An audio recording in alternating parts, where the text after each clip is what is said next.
मीरा जी संगम घाट को देख करके उन्माद हो रही है। उस संगम घाट में बैठी उस संगम को देखती है तो बड़ी उन्मादी हो जाती है। नींद आती नहीं मीरा जी को। नींद कहाँ आए, नींद तो कोसों दूर हो गई मीरा जी की। मीरा जी अपने दासियों को कहती है, अरे सुन, अरे कैशर, अरे चमेली, आज सैया लगाओ, सैया को सजाओ, आज ठाकुर जी पधारेंगे, बड़े सुंदर फूलों से सैया सजाओ। सैया को सजाया जाता है, बड़ी सुंदर सैया को सजा करके कुटिया के अंदर रखा जाता है। मीरा जी कहती है, भोग बनाओ, ठाकुर जी को भोग लगाएंगे, ठाकुर जी रात्रि को आएंगे, विहार करेंगे। जल भरकर जल का पात्र रखा जाता है, भोग रखा जाता है। ठाकुर जी कब आ जाते हैं, भोग के बाद में पान का बीड़ा रखा जाता है, ठाकुर जी पान लेंगे बाद में, हैं? सारी व्यवस्था करती है। रात भर मीरा जी उस सैया के पास बैठी रहती है, अब आएगा, अब आएगा, अब आएगा। रात्रि को 12 बजे 2 बजे हाथ फेर करके देखती है, आया नहीं मेरा प्रियतम, आया नहीं मेरा प्यारा, आया नहीं ठाकुर, आया नहीं। हाथ फेर फेर करके देखती है, रात भर इंतजार करती है। ये रोज का क्रम है, ये रोज का। रोज सैया को सजाया जाता है पर ठाकुर नहीं आता है। सवेरे वही हालत हो जाती है मीरा की। और मीरा सवेरे सूर्य उदय होता है, ठाकुर नहीं आता है और मीरा का तो प्रलाप शुरू हो जाता है। मीरा रोने लग जाती है, प्रलाप शुरू हो जाता है, रो पड़ती है, कब आओगे प्रियतम, अब कब मिलोगे सांवरा, अब कब मिलोगे ठाकुर। समुद्र में डूबने के लिए भागती है, पकड़ करके दासियां वापस लाती है। भाई जी क्यों परेशान हो रहे हो, भाई साहब ऐसे मत करो, भाई साहब ऐसे मत करो। डूबने लगती है, कभी गोमती में भागती है डूबने के लिए, कभी और कुछ नहीं दिखता है तो सीधा द्वारकाधीश के शिखर पर चढ़ जाती है, वहां से कूदने लगती है। पुजारी आकर के पकड़ते हैं, क्या कर रही हो मीरा, क्यों कर रही हो, क्यों? कहा मैं मरना चाहती हूं, मैं नहीं रहना चाहती उसके बगैर। कब आएगा, कब मिलेगा, अब मीरा को कब मिलेगा, अब मीरा को कब मिलेगा। बार बार तड़पन बढ़ती जा रही है, उन्माद बढ़ता जा रहा है मीरा का, पर सांवरा नहीं मिलता है। दासियों को संभालना भारी पड़ गया, अब तो दिव्य उन्माद होने लगा, संभालना भारी पड़ता। दासियाएं मीरा को लेकर के आती है कुटिया में। कभी दासियाएं कुटिया का दरवाजा खोलती है तो क्या देखती है बंधुओं, मीरा ठाकुर के विरह में ऐसी अलग रूप बन गया मीरा का। कहते हैं मीरा का शरीर कभी कभी दासियाएं देखती है एकदम सिकुड़ गया, एकदम सिकुड़ गया। मीरा का शरीर पूरा छोटा सा बन जाता है। उन्मादी जब जीव होता है ना, उन्मादी जब भक्ति की परिकाष्ठा में जब जीव पहुंचने लगता है ना, उसकी हालत बता रहा हूं मैं आपको कैसी होती है बंधुओं। हमने कभी देखा नहीं है, हमने सुना है, पढ़ा है बस। उन्मादी जब हो जाता है जीव भगवान के भक्ति के अंदर, इतना परम परिकाष्ठा में पहुंच जाता है, उसका शरीर अलग प्रकार का हो जाता है, एकदम सिकुड़ जाता है मीरा का शरीर। सुबह सुबह आकर के देखती है जब दासियां हैं, कभी देखती है कि मीरा का शरीर एक पिंडाकार बन गया, एकदम गोल गेंद की तरह बन जाता है, मीरा ऐसी हो जाती है। दासियां आकर के मीरा को वापस खोलती है, शरीर ऐसा गोल हो जाता है पिंडाकार, पकड़ती है दासियां। कभी मीरा जी रज को चाटती है, धूल चाटने लगती है, कभी मीरा जी सैया को चाटती है, कभी मीरा जी की आंखें जो है वो बड़ी बड़ी हो जाती है। मीरा की आंखें ऐसे बड़ी बड़ी हो जाती है, मां डर जाए कोई, ऐसी आंखें हो जाती है। दासियां देखती है, कभी देखती है कि दासियां शरीर बहुत लंबा हो गया मीरा का शरीर कभी कभी लंबा हो जाता है, ऐसी स्थिति हो जाती है मीरा की। कभी दासियां देखती है कि मीरा के जो शरीर की जो संधियाएं हैं, जो संधियां हैं ना, वो खुल जाती है कभी कभी, ऐसा लगता है मानो शरीर के हर पार्ट अलग अलग हो गए हो, मानो अलग अलग हो जाते हैं, ऐसी स्थिति हो जाती है मीरा की। कभी मीरा कच्छप रूप धारण कर लेती है, कछुए की तरह बन जाती है, बस कुछ नहीं दिखता है मीरा के, अलग अलग आकृति बन जाती है मीरा की। ये उन्माद की स्थिति है बंधुओं, ये समझ में नहीं आती है। दासियां घबराती है कि क्या हो गया भाई साहब को, क्या हो गया भाई साहब को, ऐसे कैसे हो रहे हैं भाई साहब, घबराती है दासियां। तो दासियां कीर्तन सुनाती है मीराबाई जी को, चरणामृत पिलाती है मीराबाई जी को, ठाकुर जी के पीताम्बर का स्पर्श कराती है मीरा जी को, तब जाकर के मीरा को होश आता है, मीरा संभलती है वापस। एक दिन दासियों ने मीरा जी से कहा, भाई जी आपने ही तो कहा था कि गोमती द्वारिका तो भगवान का कार्यालय है, भगवान तो अंदर विराजते हैं, भेंट द्वारिका में विराजते हैं। आपने ही तो कहा था, क्योंकि रानी जो है वो तो भगवान के घर में रहती है ना, यहाँ थोड़ी रहती है। रानियों का महल तो अंदर होता है, आप बाहर क्या कर रही हैं, अंदर क्यों नहीं पधारती हो, भेंट द्वारिका पधारना चाहिए आपको। दासियों से जब सुना, मैंने कहा हाँ बिल्कुल सही कहा तुमने, चलो चलो कोई बात नहीं, अब हम भेंट द्वारिका चलते हैं। मीरा जी भेंट द्वारिका पधारती है, भेंट द्वारिका पधारती है, भेंट द्वारिका का बड़ा सुंदर दिव्य दर्शन करती है लीला स्थलों का। और मीरा जी से उन्होंने कहा, दासियों ने कहा, भाई जी आप कहो तो बड़ा अच्छा घर ले लेते हैं, एक व्यवस्था, एक घर की व्यवस्था कर लेते हैं, आप यहाँ विराजोगी। मीरा ने कहा, भाई तुम्हारे लिए कर लो, मुझे घर नहीं चाहिए, मैं घर में नहीं रहूंगी। तो कहाँ रहेंगी आप? कहा, मैं तो बस मेरे ठाकुर के द्वार के बाहर पड़ी रहूंगी, इस ठाकुर का जो मंदिर है ना, मुख्य मंदिर, उसके बाहर पड़ी रहूंगी बस। मीरा तो बाहर महलों के बाहर द्वार पर पड़ी है और ठाकुर को पुकारती रहती है, हे प्रभु तेरे चरणों के द्वारे एक दासी तुझे बुलाती है, तेरे महलों के द्वारे एक दासी तुझे बुलाती है। तुम तक टेर आवन को आती है, एक दासी तुझे बुलाती है। अरे तुम तक टेर आती है कि नहीं, तुम तक टेर आती है कि नहीं, अरे एक दासी तुझे बुलाती है, एक दासी तुझे बुलाती है। मीरा बाई भाई बावरी, मीरा भाई बावरी, अरे दया एक दासी तुझे बुलाती है,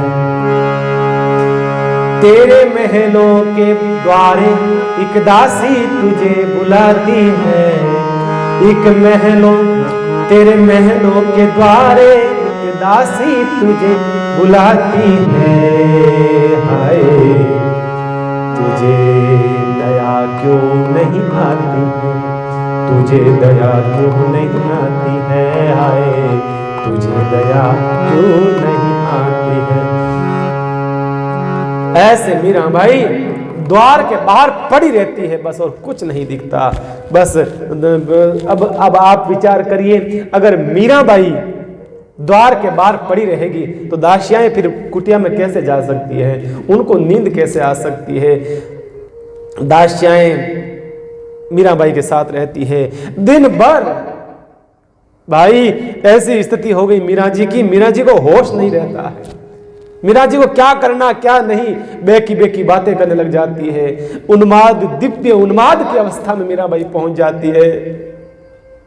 मीराबाई जी दिन भर पड़ी रहती है। शाम के समय पुजारी द्वार से हटा देते हैं भाई जी, मीराबाई को अलग कर देते हैं। मीराबाई जी अब द्वार बंद करेंगे, अब ठाकुर का विश्राम का समय है, अब घर जाओ, सो जाओ, सो जाओ। मीराबाई तो वहीं पड़ी रहती है। दासियां आती है, उठा करके समुद्र तट पर ला करके मीरा को डालती। मीरा को कुछ भी पता नहीं है, मीरा को कुछ भी पता नहीं।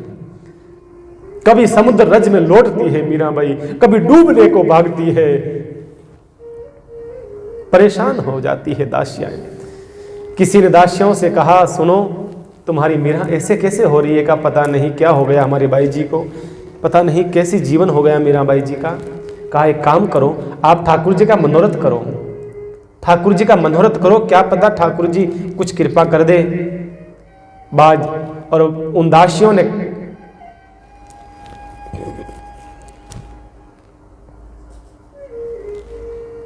मनोरथ करवाया। ठाकुर से प्रार्थना करती है वो दासियां, ठाकुर से कहती है परमात्मा, हे ठाकुर हमारी बाई जी को ठीक कर दो, हमारी मीराबाई जी को ठीक कर दो, हमारी बाईसा की ऐसी हालत कर दी प्रभु आपने। आप या तो प्रभु आपसे हाथ जोड़ करके, वो दासियां आज क्या प्रार्थना करती है, प्रभु आपसे और प्रार्थना कुछ नहीं है, या तो हमारी बाईसा को ठीक कर दो या अपने साथ में लेकर के चले जाओ, हमसे हमारी बाईसा की हालत नहीं देखी जाती है। ऐसी हालत कैसे देखें, किस हालत में हमारी बाईसा तड़प रही है, तिल तिल करके हमारी बाईसा मर रही है। इस हालत के अंदर मुझे लगता है बंधुओं, मीरा जी से ज्यादा दासियों को कष्ट हुआ होगा। आप एक बात बताइए, आपको कोई चाहने वाला होता है, आपको कोई चाहने वाला होता है, आपको कोई तकलीफ होती है, आपसे ज्यादा तकलीफ आपको चाहने वाले को होगी, ध्यान रखना। मीराबाई को चाहने वाली वो दासियां थी जो सेवा करती थी रात दिन। मीरा जी को बचपन से लेकर के अभी तक वो साथ में है, बचपन की साथ में खेली हुई वो सखियाएं, वो दासियाएं, वो मीरा जी की सेवा में लगी हुई है, बचपन से लेकर के अभी तक मीरा की सेवा में। और अब मीरा अगर दुख पाती है, शरीर परेशान होता है ना, तो बड़ा कष्ट होता है। फिर उनके अंदर से आवाज आती है, ठाकुर अब उठा ले तू, अब हम सहन नहीं कर सकती, हम हमारे दुख को सहन कर सकती हैं, पर इस पगली का क्या करें, इस बाईसा का क्या करें, इसके जीवन को हम देख नहीं सकती, बड़ी दुख पा रही है। ठाकुर या तो तू अपने बिंदनी को बना ले, बुला ले, या फिर ठीक कर दे, बस और कुछ नहीं। ऐसे प्रार्थना करती है, ठाकुर से प्रार्थना करती है और मनोरथ करवाया। एक दिन की बात है, एक योगी, अचानक एक जोगी आया द्वार पर, मीरा जी की कुटिया के द्वार पर, भिक्षाम देही आवाज लगाई है जोगी ने।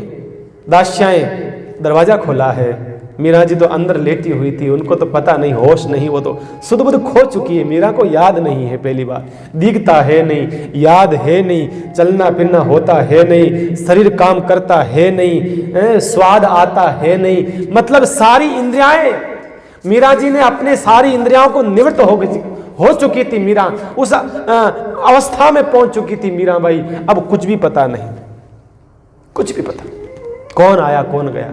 दासियों ने दरवाजा खोला, उदास चेहरा था। जोगी ने कहा, अरे अलख निरंजन, क्या बात है, चेहरे पर बड़े उदासी है, कोई दुख है, क्या दुख है बताओ, मैं ठीक करता हूं। दासियों ने कहा, जा जोगी जा, तेरे बस की बात नहीं है, ये दुख तेरे बस की बात नहीं है समाधान करने का, तू जोगी आगे जा, आगे। जोगी ने कहा, अरे कैसी बात करते हो। तब एक सखी ने कहा, अरे बता दो, क्या पता जोगी है कुछ कर दे। कहा, जोगी क्या बताएं, हमारी बाईसा बड़ी संकट में है। अच्छा मिलाओ, बाईसा कहाँ है, मेरे पास मिलाओ। जोगी को अंदर लेकर के आई, कुटिया के अंदर बाईसा लेटी हुई है बिस्तर सैया पर। जोगी ने कहा, ओ, जोगी ने हाथ पकड़ा है, नस टंटोली है, कहा अभी प्राण है। कहा कि तुम्हारी बाईसा को लगता है उन्माद हो गया है, उन्माद होने की अवस्था में है, चिंता ना करो, अभी मैं जड़ी बूटी देता हूं, ठीक कर दूंगा। कर दीजिए महाराज, हमारी बाईसा का दुख हम सहन नहीं कर सकती हैं, हमारी बाईसा की हालत तो ये हो चुकी है। बाईसा कहती है, मीरा कहती है, लकड़ी जल कोयला भई, कोयला जल भई राख, मीरा तो ऐसी जली कोयला बही न राख। लकड़ी को जला दो तो कोयला बन जाता है, कोयले को जला दो तो राख बन जाती है। मीरा कहती है, भाई ये मीरा तो ऐसी जली किसी में नहीं है, ना तो कोयला है ना लकड़ी है, कुछ नहीं है, न राख है।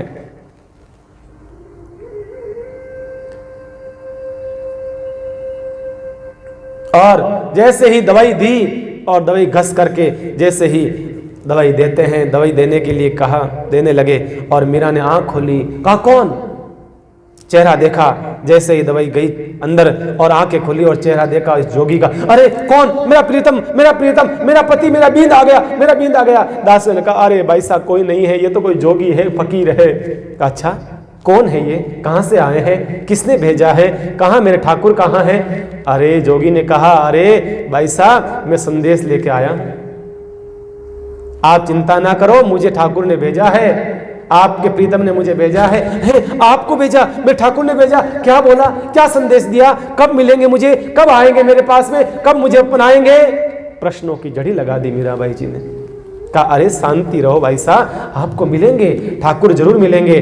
पर ठाकुर जी नाराज हैं आपसे। ठाकुर है नाराज, क्यों?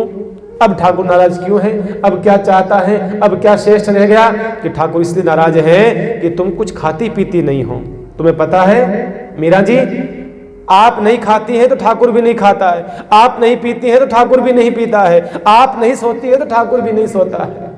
आपके कारण से ठाकुर दुख देख रहा है, परेशान हो रहा है। नहीं नहीं नहीं, नहीं मैं ठाकुर को मैं परेशान नहीं होने देती हूं, मैं ऐसा नहीं चाहती मैं ठाकुर परेशान हो। नहीं चाहती है ना, तो जाओ स्नान करो, जाओ श्रृंगार करो, जाओ भोजन करो।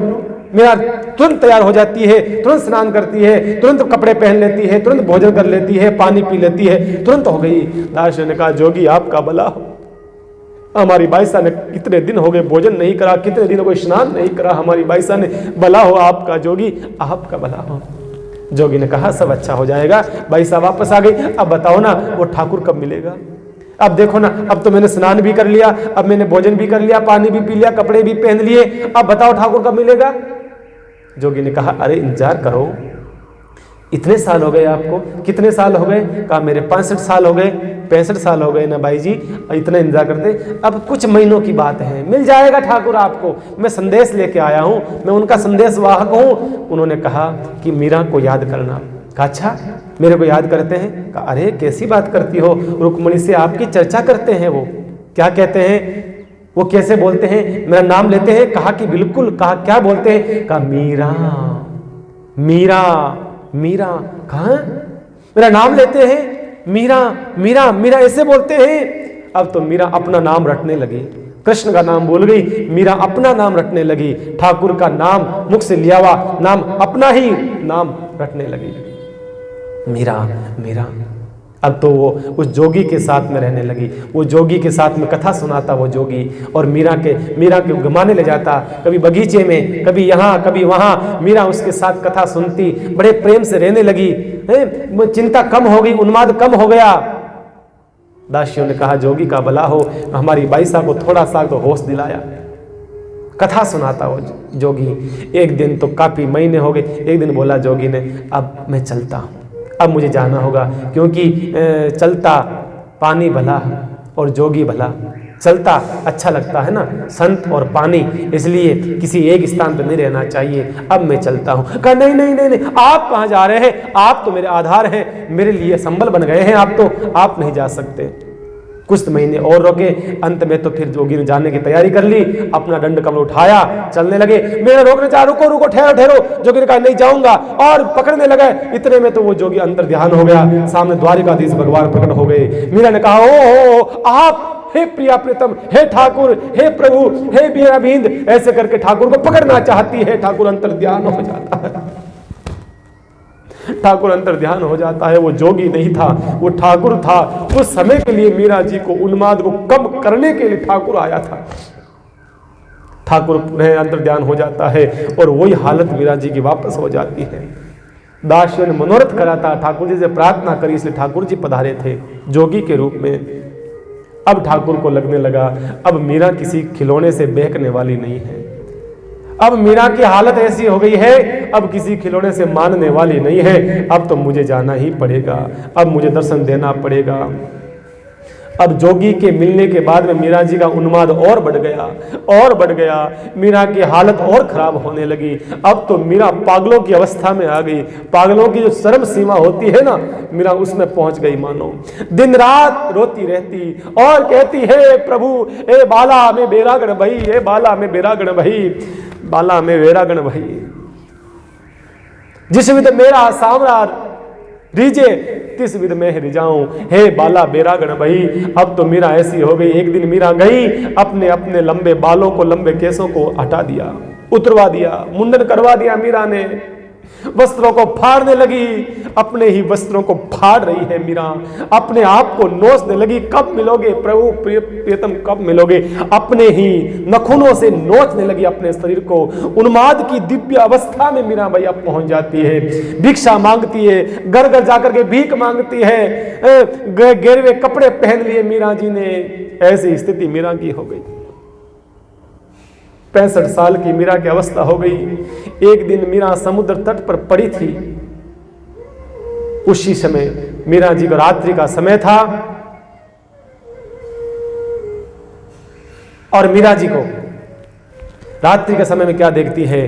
द्वारिका, उस समुद्र के अंदर से द्वारिका निकल रही है, चमचमाती हुई सोने की द्वारिका निकल रही, और उसमें से एक दिव्य दासी उस द्वारिका में से निकल करके आ रही है, पानी के ऊपर चल करके, और कहा, ए माधवी चलो हमारे साथ चलो।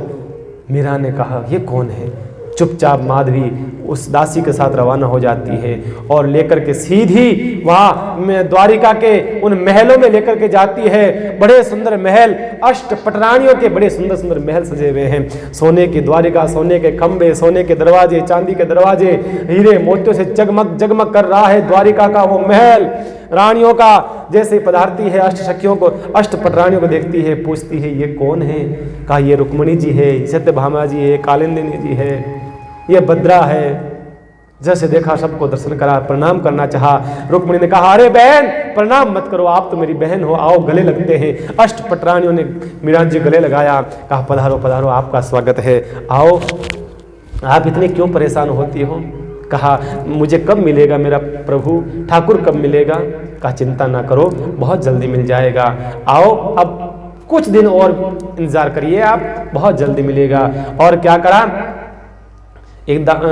सब ने मिलकर के अष्ट पटरानियों ने कहा कि भाई अभिषेक करो, माधवी आई है ना, इसका अभिषेक करो। और मीरा जी को बिठाया, एक जगह बिठा करके दिव्य इत्र से, फूलों से, उससे सुगंधित उस जल को लेकर के आए। उस जल के उस जल से मीरा जी का अभिषेक करा जाता है, स्नान करा जाता है। मीरा जी का उपटन लगाई जाती है मीरा जी के शरीर के ऊपर। जैसे ही उन अष्ट रानियों के हाथ लगते हैं मीरा जी का, और मीरा जी का जो शरीर 65 साल का था मेरे बंधुओं, मीरा जी का शरीर जो जुरिये पड़ी हुई थी, जो आंखों से दिखाई नहीं देता था, जो सुनाई नहीं देता था, वो मीराबाई जी 16 साल की जवान सुंदर कन्या के रूप में हो जाती है। वो स्नान करते ही दिव्य वस्त्र जोड़ा पहनाया गया। वही जोड़ा जब मीरा का विवाह हुआ था ना, उस समय जो लाल जोड़ा पहना था मीरा ने, वही सुंदर वस्त्र मीरा जी को धारण करवाए गए। बड़े सुंदर श्रृंगार करती है वो रानियां खुद अपने हाथों से मीराबाई का। मीराबाई तो वृद्ध मीराबाई, अब युवान मीराबाई 16 वर्ष की हो जाती है। इतनी दिव्य मीरा, मैंने अपने आप को देखा, बड़ी सुंदर लग रही हूं मैं तो। कहा, हाँ चिंता ना करो, अब तुम्हें प्रीतम मिलने वाला है, अब ठाकुर मिलने वाला है, इसलिए हमने तुम्हें सजा दिया है। अब तुम जो है ठाकुर से विवाह होगा। बुढ़ापे में थोड़ी होता विवाह, है ना, ठाकुर मिलेंगे आपको। अब है ना, इसी शरीर से ठाकुर तुम्हें मिलेंगे। अब तुम वृद्ध नहीं होगी, अब तुम युवा बन गई हो ना, अब तुम्हारा विवाह होने वाला है। और एक दासी को बुलाया रुक्मिणी जी ने, कहा इधर आओ। कहा कि क्या? कंचना नाम की दासी आती है, और कहा इसको मीरा महल बता दो, मीरा जी का जो महल है ना, मीरा महल, वो दिखा दो। कंचना आई। कंचना को जैसे ही देखा मीराबाई जी ने, अरे कहा तुम्हें तो कभी देखा है, तुम कौन हो? रुक्मिणी ने कहा, भूल गई मिथिला, ये वही तुम्हारी भूल गई, ये माधवी, ये तुम्हारी वो मिथिला धाय है, वो मिथिला धाई जो तुम्हारी सेवा करती थी ना, वो मिथिला धाई है। और जैसे दर्शन करा, उसके बाद में मीरा जी को महल बताया जाता है। मीरा महल जैसे देखा मीरा जी ने, मीरा तो धन्य हो गई और कहा अब छोड़ करके आ जाओ मीरा को। वो मिथिला गई और मीरा को पुनः उसी स्थान पे छोड़ के आ जाती है। जैसे ही मीरा की आंखें खुलती है, ये सब दृश्य मैंने पहले ही कहा भाव राज्य के थे। मीराबाई की आंखें खुलती है, मीराबाई समुद्र के तट पर पड़ी हुई दिखती है। मीराबाई रोने लगी, कहाँ गया वो महल, कहाँ गए मेरे प्रियतम, कहाँ गया सब, वो सब कहाँ चला गया। मीराबाई जी का श्रृंगार जो था वो वैसा का वैसा था, मीराबाई जी के जो वस्त्र थे वो वैसे के वैसे थे, और मीराबाई की अवस्था वैसी की वैसी थी। दासियां भागी भागी आई और दासियों ने कहा, अरे मीरा, अरे आज तो 16 साल की युवा बन गई, मीरा उस दिव्य रूप में आ जाती है। मीरा इस प्रकार से मीरा भगवान के लिए और तड़पण बढ़ जाती है मिलने की। ऐसे करते करते एक दिन वो समय आ गया, चित्तौड़ से कुछ पुरोहित, राज पुरोहित और कुछ लोग मीरा जी के पास में आए। उनमें से कहते हैं मीरा जी का जो भाई था जेमल, 2 छोटे छोटे बेटे उसके भी थे, और कुछ राज पुरोहित थे, और उदय सिंह जी के पुत्र महाराणा प्रताप भी, छोटे से महाराणा प्रताप थे, वो भी मीरा जी के पास में आए थे।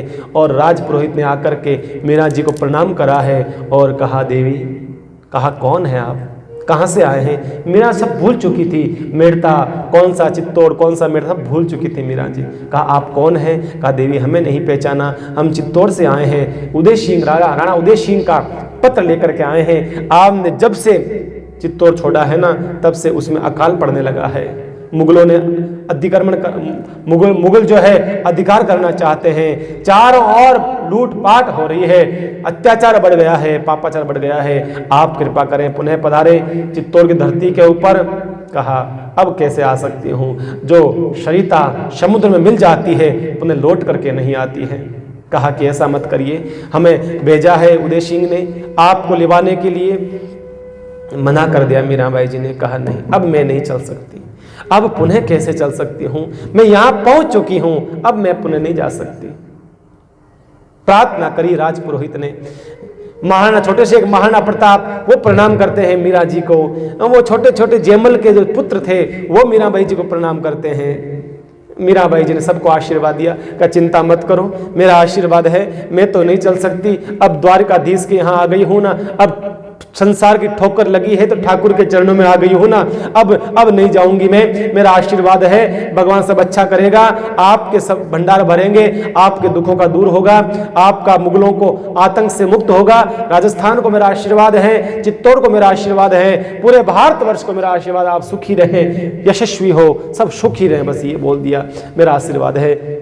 लेकिन राजपुरोहित नहीं मानने वाले थे। उन्होंने कहा नहीं, आपको चलना पड़ेगा, आपको चलना पड़ेगा। ये बूढ़ा राज, सबसे बड़े जो ब्राह्मण देवता थे सबसे आगे, उन्होंने कहा कि बेटा मेरा चलना पड़ेगा आपको, आपके बगैर पूरा चित्तौड़ अधूरा है, सुना है, और अकाल पड़ गया है, कई सालों से बरसात नहीं हुई है, लोग मर रहे हैं, गाय मर रही है, पशु मर रहे हैं, चलना पड़ेगा। रोता रोता वो बूढ़ा पुरोहित ने अपनी पगड़ी उतारी और मीरा के चरणों में रख दी। कहा बेटा मीरा, चित्तौड़ की लाज, मेवाड़ की लाज, राजस्थान की लाज बेटा तेरे हाथों में है, ये पगड़ी, बूढ़ा पगड़ी तेरे चरणों में रखता है। मीरा ने कहा नहीं नहीं, आप मेरे पिता तुल्य हैं, आप ये क्या कर रहे हैं। कहा नहीं बेटा चलना पड़ेगा। मीरा ने कहा आपने मुझे धर्म संकट में डाल दिया, मैं क्या करूं, मैं जाऊं या न जाऊं, लेकिन मेरा फैसला अब मेरा फैसला नहीं है, मेरा फैसला मेरा प्रियतम करेगा, मैं ठाकुर करेगा।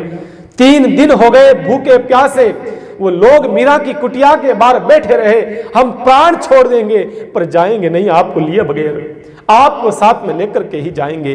3 दिन से भूखे प्यासे। दासियों ने कहा भाई साहब ये मर जाएंगे, यही प्राण छोड़ देंगे, ब्राह्मण देवता का पाप लगेगा, ब्रह्म हत्या का, आप कुछ करिए। मीराबाई पुनः बाहर आई, बाहर आकर के हाथ जोड़ा, कहा चले, आप पधार गई बेटी, अब चलो। कहा नहीं रुको, चलूंगी लेकिन थोड़ा रुको, अंदर जाती हूं।